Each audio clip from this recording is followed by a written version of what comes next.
បន្ទាប់ពីលោកទេសនាចប់ទៅ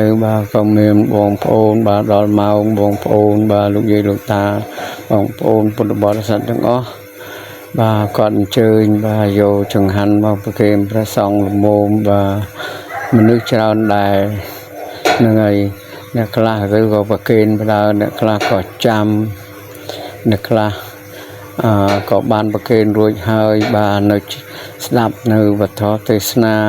ច្រើនហ្នឹងហើយមានលោកយាយលោកតាច្រើននៅក្នុងថ្ងៃចេញព្រះវស្សានៅក្នុងវត្តព្រៃលកាយើងនៅតែស្ថិតនៅក្នុងភូមិបោះពូគុំអូដំបងមួយស្រុកសង្កែយើងនេះគឺថាច្រើនបងប្អូនចូលរួមច្រើននៅក្នុងថ្ងៃចេញវស្សាយើងនេះហើយបន្ទាប់ពីចេញភាសាចប់នេះយើងដល់ថ្ងៃកឋិនហើយដល់វេលាបុណ្យកឋិនទានហើយត្រៀមឲ្យវត្តព្រៃលកាហ្នឹងក៏ធ្វើនៅថ្ងៃ300 400បងប្អូននៅតែ2ថ្ងៃទៀតទេ នឹងហើយដូច្នេះបើបងប្អូនមានបំណងចង់ចូលរួមបាទអាចចូលរួមបាននៅហើយថ្ងៃដែលអង្គធិនត្រូវធ្វើនោះគឺនៅថ្ងៃ3រោច4រោចយើងនេះទេបាទនៅក្នុងតារំលងតែ2ថ្ងៃទៀតទេគឺដល់ហើយបាទដល់ហើយដូច្នេះបងប្អូនមានបំណងបាទចង់ចូលរួមនៅក្នុងកម្មវិធី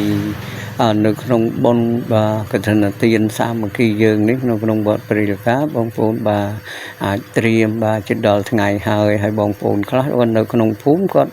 បានដឹងហើយគាត់បានទទួល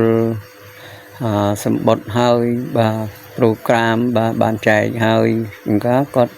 ដឹងជ្រាបហើយដឹងហើយបាទនៅលោកយាយលោកតាខ្លះបងប្អូនកូនក្មួយខ្លះដែលមិនទាន់បានជ្រាបមិនទាន់បានដឹងដូច្នេះបាទនឹងហើយដឹងដំណឹងពីនេះទៅបាទនៅក្នុងភូមិយើងថ្ងៃ3រោច4រោចបាទថ្ងៃកឋិន3រោច4រោចហ្នឹងចូលរួមឲ្យបានច្រើនបាទក៏ដើម្បី